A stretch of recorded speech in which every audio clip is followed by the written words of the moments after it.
Dear student, welcome to in my YouTube channel KV physics 12। आज हम इस वीडियो में क्लास 12 के chapter electric potential and capacitance से रिलेटेड कुछ इंपॉर्टेंट टॉपिक को डिस्कस करेंगे। वो टॉपिक हैं electric potential due to point charge and electric potential due to electric dipole. तो सबसे पहले समझते हैं कि इलेक्ट्रिक पोटेंशियल और इलेक्ट्रिक पोटेंशियल डिफरेंस क्या होता है। देखिए, इलेक्ट्रिक पोटेंशियल को जो डिफाइन किया जाता है वो है कि electric potential at a point in the electric field is defined as amount of work done in carrying unit positive charge from infinity to that point in the electric field. तो हमें एक point मान लिया, आपने लिया electric field में ए point है। अब इस ए पॉइंट पर कोई चार्ज ले आए, चार्ज था क्यू नॉट, पॉजिटिव चार्ज था, इन्फिनिटी पे था, और इन्फिनिटी से इस चार्ज को पॉइंट ए तक ले आए। तो वर्क कितना हुआ है? वर्क हुआ है W, यानी क्यू नॉट चार्ज लाने में वर्क डन कितना हो रहा है? W। तो यूनिट पॉजिटिव चार्ज लाने में कितना वर्क होगा?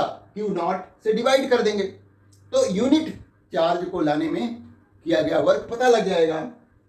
तो electric potential at point A is equal to हो जाएगा VA minus V infinity is equal to W external, मतलब एक्सटर्नल एजेंसी जो वर्क करेगी, डिवाइडेड बाय क्यू नॉट। तो ये बताया जा रहा है कि ये भी तो जो है इलेक्ट्रिक पोटेंशियल डिफरेंस ही है, क्योंकि इन्फिनिटी पर हम इलेक्ट्रिक पोटेंशियल की वैल्यू 0 मानते हैं, और इस पॉइंट ए पर इलेक्ट्रिक पोटेंशियल मान लिया VA है। तो VA minus V infinity is equal to W external upon q not, और V इन्फिनिटी की वैल्यू 0 है, तो VA इज इक्वल टू हो गया W अपॉन क्यू नॉट। यहां पर जो चार्ज लाया गया है एक्सटर्नल एजेंसी द्वारा, वो विदाउट एक्सेलरेशन लाया जाता है, ये हमें ध्यान रखना है। और इलेक्ट्रिक पोटेंशियल की यूनिट हमें मालूम है कि वोल्ट होती है, या हम कहें कि जूल पर कूलम्ब होती है, जूल पर कूलम्ब को ही हम वोल्ट कहते हैं। अब बात करेंगे, देखिए, पोटेंशियल डिफरेंस की। ऐसा ही कुछ डेफिनेशन पोटेंशियल डिफरेंस की भी है। देखिए, तो यहां पर हम क्या लेंगे? 2 पॉइंट लेंगे इलेक्ट्रिक फील्ड में, और एक पॉइंट से दूसरे पॉइंट तक यूनिट पॉजिटिव चार्ज को ले जाएंगे। जो वर्क होगा वो उन दोनों पॉइंट के बीच का पोटेंशियल डिफरेंस होगा, और ये पॉइंट कहाँ होने चाहिए? इलेक्ट्रिक फील्ड में होने चाहिए। The electric potential difference between 2 point A and B in the electric field is defined as amount of work done in carrying या bringing unit positive charge from one point to another point। जैसे कि हमने यहाँ पर point A और B लिए हैं, तो B से A तक यूनिट पॉजिटिव चार्ज लाने पर जो वर्क होगा एक्सटर्नल एजेंसी द्वारा, वही इन दोनों पॉइंट A और B के बीच का पोटेंशियल डिफरेंस होगा। तो potential difference between 2 point A and B in the electric field is defined as amount of work done in carrying unit positive charge by external agency from B to point A, from point B to point A। तो point B से A तक हम charge ले आए हैं, वैसे तो Q not ले आए हैं, क्योंकि डेफिनेशन यूनिट पॉजिटिव चार्ज के अकॉर्डिंग है।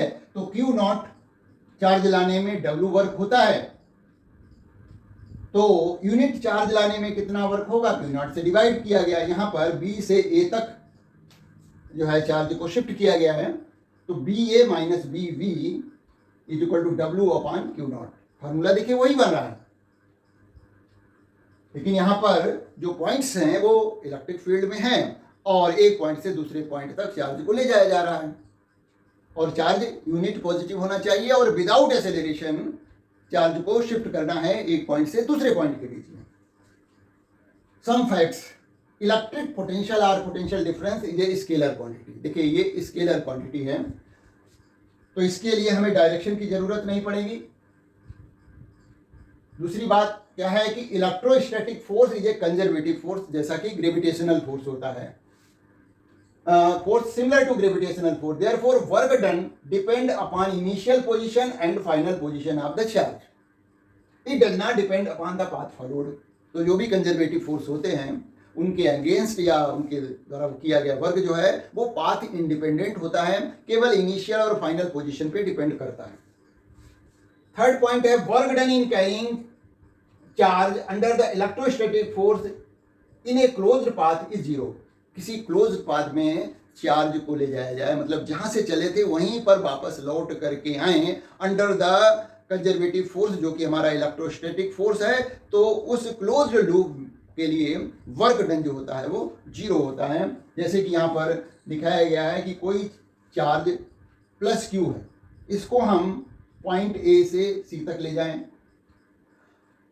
और ये पॉइंट ए और बी, दूसरा जो पॉइंट बी है वो भी उसी लेवल पे है। अब की बार हम चार्ज प्लस क्यू को बी से सी डायरेक्ट ले जाएं, तो एक बार हम इस पाथ से लेके जा रहे हैं, दूसरा पाथ चेंज कर दिया बी सी, लेकिन फाइनल पोजीशन जो है वो सेम है, सी है। तो यहाँ पर वर्क डन जो होगा वो सेम होगा, चाहे ए से सी ले जाएं चाहे बी से सी ले जाएं। उसी तरह से यदि कोई चार्ज पॉजिटिव चार्ज ए पॉइंट से ले गए बी पॉइंट तक, बी से सी ले गए, सी से डी ले गए और डी से फिर से ए पर वापस आ गए, क्योंकि ये क्लोज्ड लूप बन रहा है, तो यहाँ पर वर्क डन जो होगा अंडर द इलेक्ट्रोस्टैटिक फोर्स जो होगा W is equal to zero होगा। ये कुछ हमें फैक्ट मालूम होने चाहिए। अब बात करेंगे हम electric potential due to point charge. Formula कैसे ड्राइव करते हैं उसको देखते हैं। Let a point P is at distance R from the source charge Q। देखिए हमने यहाँ पर एक सोर्स चार्ज लिया हुआ है Q, पॉजिटिव चार्ज है, और इस Q चार्ज से R डिस्टेंस पर कोई पॉइंट P लिया गया है और इसी पॉइंट P पर हमें इलेक्ट्रिक पोटेंशियल पता करना है due to this source charge. तो हम डेफिनेशन को फॉलो करते हुए पॉइंट P पर इलेक्ट्रिक पोटेंशियल पता करेंगे।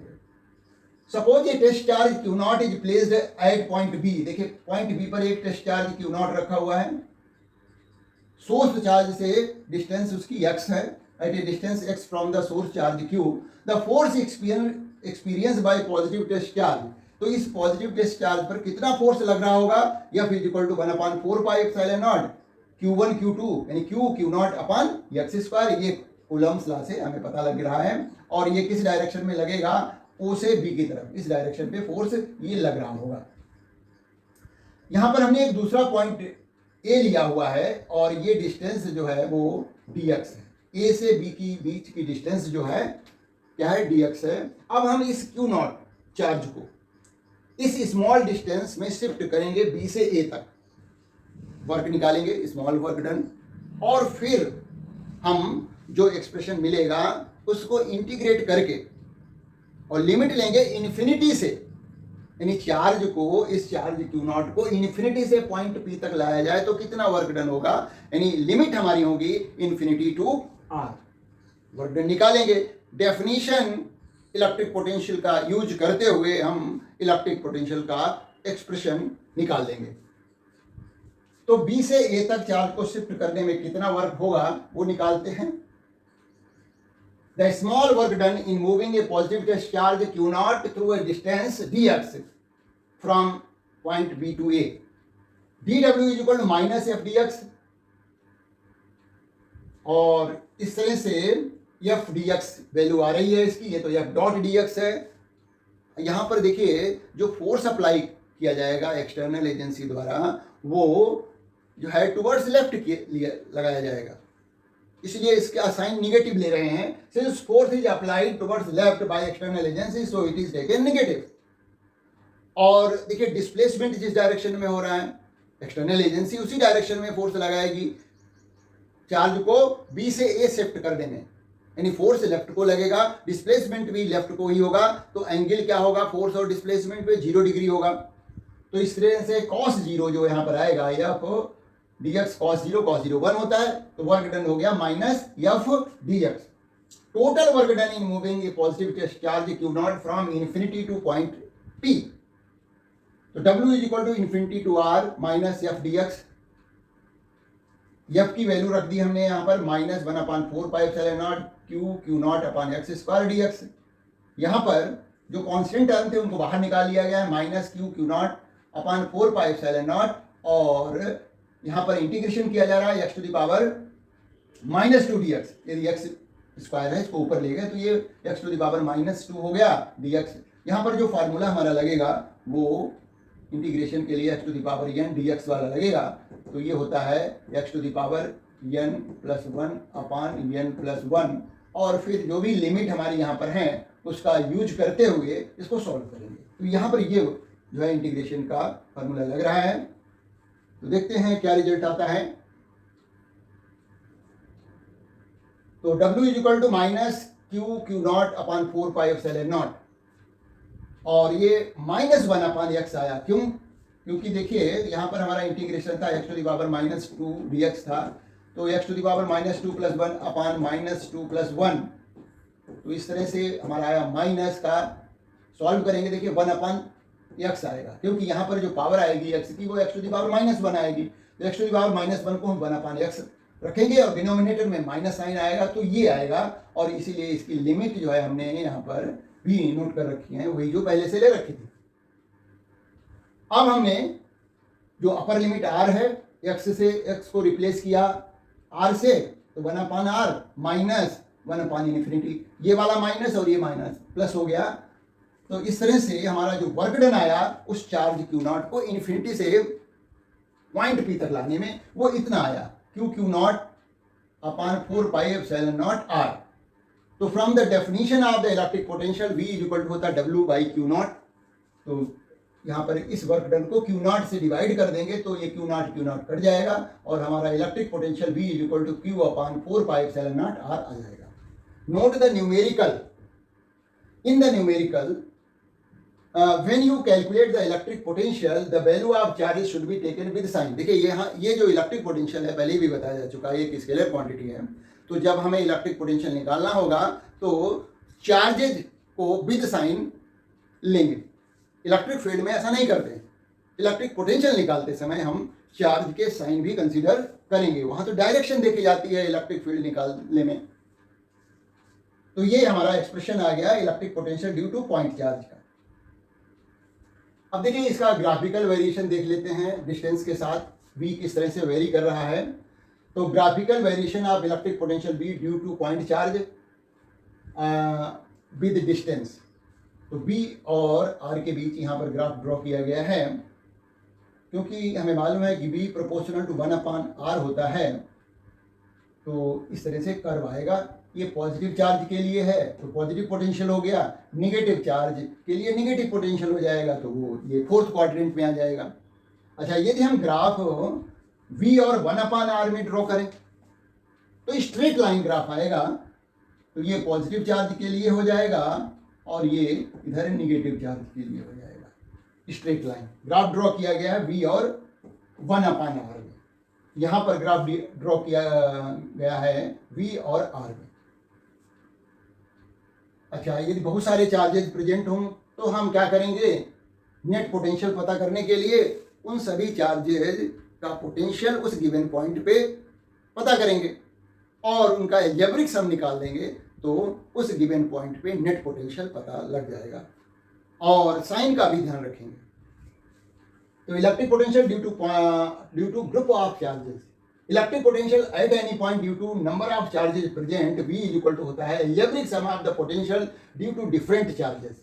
तो value of charge should be taken with sign. तो v मान लिया v1 v2 v3 ये क्या हैं, चार्जेस हैं produced by the charges q1 q2 and qn। तो इन सभी पोटेंशियल्स को हमने ऐड किया और विद साइन q की वैल्यू रखी और सॉल्व कर दिया, तो हमें नेट पोटेंशियल उस गिवन पॉइंट पर पता लग जाएगा। मान लीजिए ये पॉइंट पे हमें पता लग करना होता तो जो डिफरेंट चार्ज रखे हुए हैं q1 है, q2 है, q3 है और मान लिया qn है, तो इन सभी चार्जेस का पॉइंट ए पर पोटेंशियल पता करें। डिस्टेंस हमें मालूम होनी चाहिए और विद साइन जो है वैल्यू रखते हुए नेट पोटेंशियल पता कर लेंगे। सिंपल सी बात है। अब हम बात करेंगे electric potential due to electric dipole. तो सबसे पहले हम यहां पर electric potential due to electric dipole निकालने के लिए एक पॉइंट लेंगे एक्सिस पे। फिर उसकी इक्वेटोरियल लाइन पे लेंगे, फिर एक जनरल पॉइंट ले लेते हैं और हमें इस तरह से 3 डिफरेंट फैक्ट्स पता लगेंगे। तो electric potential due to electric dipole, first है on the axis of electric dipole, let a point C is situated on the axis of dipole at a distance R from its centre. देखिए ये एक dipole है, ये भी, ये minus Q charge है, ये प्लस क्यू चार्ज है, इसके सेंटर से सी पॉइंट पर हमें एक मतलब इलेक्ट्रिक पोटेंशियल पता करना है due to this electric dipole, और ये सी पॉइंट जो है सेंटर से आर डिस्टेंस पर है, और ए बी के बीच की डिस्टेंस जो है वो 2a है, यानी इलेक्ट्रिक डाइपोल की लेंथ जो है या सेपरेशन बिटवीन 2 चार्जेस जो है वो 2a है। तो सिंपल सा तरीका है कि हम इस पॉजिटिव चार्ज की वजह से पॉइंट सी पर इलेक्ट्रिक पोटेंशियल पता करें, निगेटिव चार्ज की वजह से इलेक्ट्रिक पॉइंट सी पर इलेक्ट्रिक पोटेंशियल पता करें और उसको ऐड कर दें। तो देखिए पहले पॉजिटिव चार्ज ले रहे हैं, तो ये डिस्टेंस BC जो है वो क्या हो जाएगी, R यहाँ से यहाँ तक है, उसमें से A निकल जाएगा, तो BC की वैल्यू हो जाएगी R माइनस A। तो electric potential at point C due to positive charge, electric potential at point C due to positive charge Q, V1 is equal to 1/4πε0 Q upon R minus A। वही point charge वाला formula लगा दिया electric potential का। तो due to negative charge, लेकिन negative charge से ये point सी कितने डिस्टेंस पे होगा, ये R है और उसमें ए और ऐड हो जाएगा, तो ये R प्लस ए हो जाएगा ये डिस्टेंस। तो due to negative charge potential जो है V2 हो जाएगा माइनस साइन के साथ 1/4πε0 Q अपॉन R प्लस ए। नेट पोटेंशियल, दोनों एक्सप्रेशन को सब्ट्रैक्ट करना पड़ेगा क्योंकि ये तो माइनस साइन वाला है ना, तो इसको एलसीएम लेके कॉमन लेकर के हम इसको सब्ट्रैक्ट कर देंगे आसानी से। तो हमें जो रिजल्ट मिलेगा वो V net is equal to Q into 2a, बाकी टर्म्स कुछ कट जाएंगे, 4πε0 R square minus a square. Q into 2a को इलेक्ट्रिक डाइपोल मोमेंट कहते हैं, उसका मैग्नीट्यूड है P इज इक्वल टू होता है Q इंटू 2a। तो हमारा net potential due to electric dipole on the axis of dipole आ गया है P upon 4πε0 R square minus a square. अच्छा, यदि ये कंडीशन लगा दें R is very very large than a, तो हम a को नेग्लेक्ट कर देंगे। जब a नेग्लेक्ट हो जाएगा यहाँ से, तो हमें एक्सप्रेशन मिल जाएगा V is equal to P upon 4πε0 R square. तो ये है electric potential on the axis of electric dipole. अच्छा, यदि हमें electric potential due to dipole on the equatorial line पता करना है तो बहुत ही सिंपल है, जीरो आंसर आता है। देखिए ये परपेंडिकुलर बाइसेक्टर लिया हमने, जो हमारा डाइपोल था AB, उसका परपेंडिकुलर बाइसेक्टर पर हमने कोई पॉइंट C लिया है सेंटर से R डिस्टेंस पे।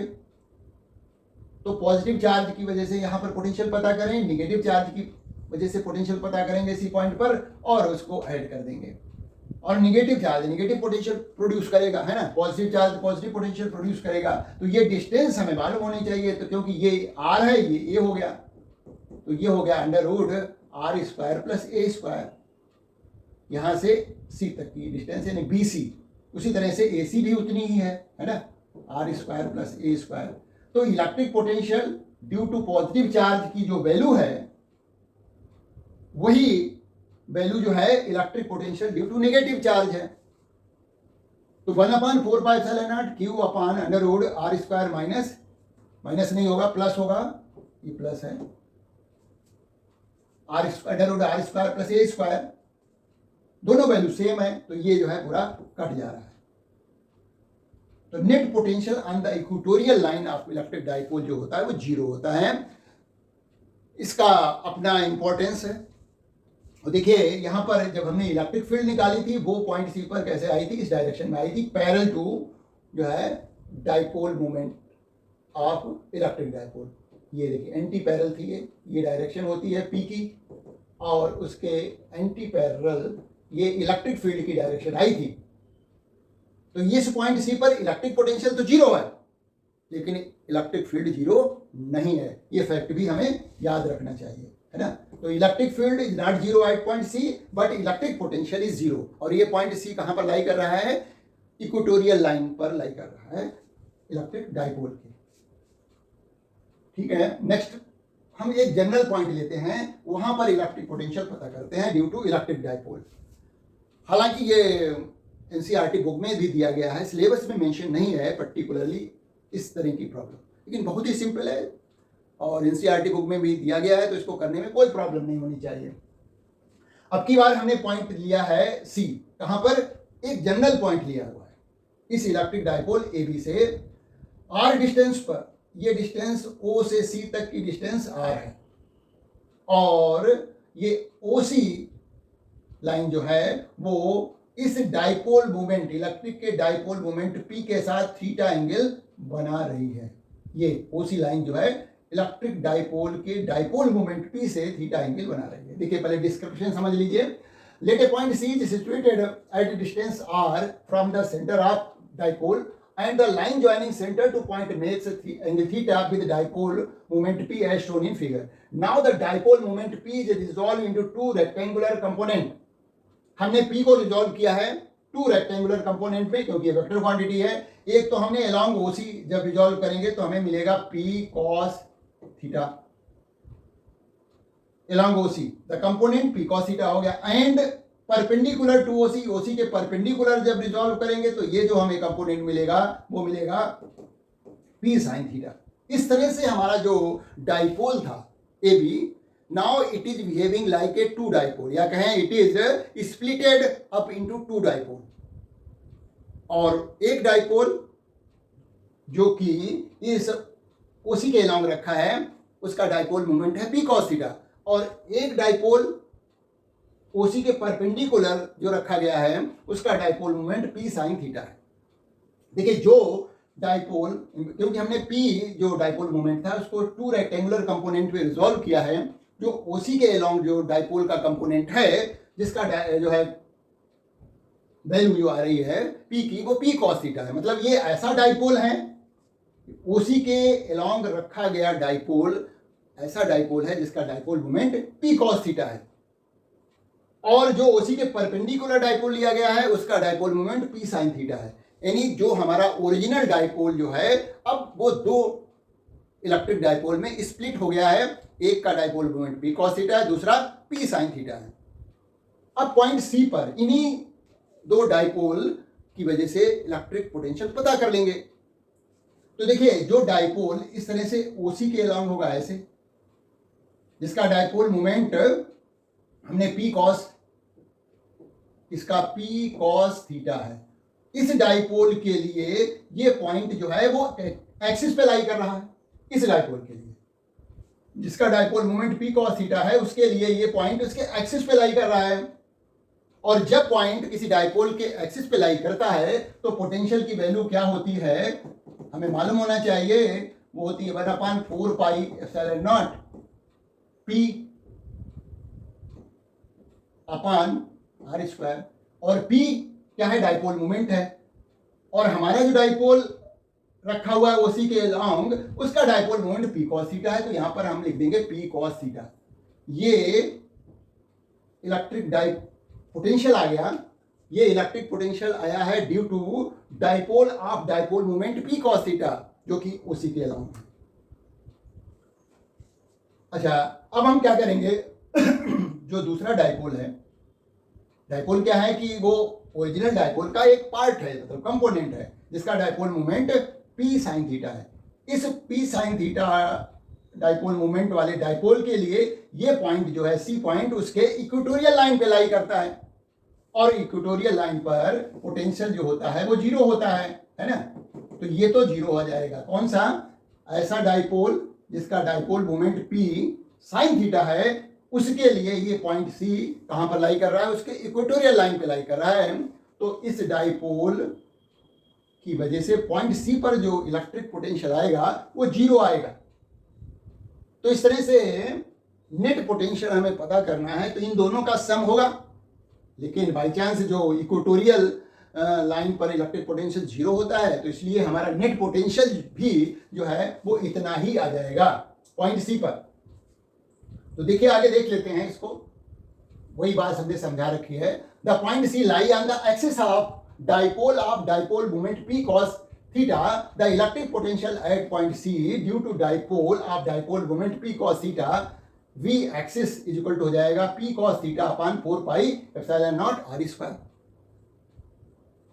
The point C lie on the equatorial line of dipole moment P sin theta. P sin theta वाले डाइपोल के लिए पॉइंट C जो है उसकी इक्वेटोरियल लाइन पे लाई कर रहे हैं, तो electric potential at point C due to dipole moment P sin theta V equatorial is equal to 0 हो गया। तो इसका कंट्रीब्यूशन तो 0 है, तो नेट पोटेंशियल जो है, the net electric potential at point C is equal to V P cos theta upon 4 pi epsilon naught r square. ये एक जनरल फार्मूला हमें मिल जाता है इलेक्ट्रिक पोटेंशियल का। तो इस फार्मूले की हेल्प से हम एक्सिस पर इलेक्ट्रिक पोटेंशियल पता कर सकते हैं और इक्वेटोरियल लाइन पर भी पता कर सकते हैं। कैसे? देखिए, यदि एक्सिस पे हो निकालना हो तो एक्सिस पे जब पॉइंट लाई करेगा सी पॉइंट, तो थीटा की वैल्यू कितनी हो जाएगी? 0 डिग्री हो जाएगी। cos 0 1 होता है, तो v एक्सिस क्या हो जाएगा? p अपान p into 1 4 pi epsilon naught r square. ठीक है, एक्सिस पे इतना ही तो होता है। अच्छा, इक्वेटोरियल लाइन पे यदि पता करना होता तो थीटा की वैल्यू क्या होती? 90 डिग्री होती। Theta is equal to 90 degree. जैसे भाई जब पॉइंट सी उसके इक्वेटोरियल पॉइंट पे होगा किसी भी इलेक्ट्रिक डाइपोल के, है ना, तो theta is equal to 90 degree हो जाएगी। cos 90 डिग्री 0 होता है, तो v equatorial is equal to 0 हो जाएगा। तो इस तरह से इस जनरल फार्मूले की हेल्प से हम जनरल पॉइंट पे तो इलेक्ट्रिक पोटेंशियल पता कर सकते हैं, साथ में हम उसके एक्सियल पॉइंट पर और इक्वेटोरियल लाइन पर भी हम आसानी से इलेक्ट्रिक पोटेंशियल पता कर सकते हैं। तो ये कुछ बेसिक कॉन्सेप्ट जो कि डिस्कस करने थे हमें आज के वीडियो में, वो डिस्कस कर दिए होंगे पूरी तरह से, मेरी समझ से समझ में भी आ गए होंगे। तो मिलते हैं एक नए वीडियो में। Dear student, welcome to in my YouTube channel KV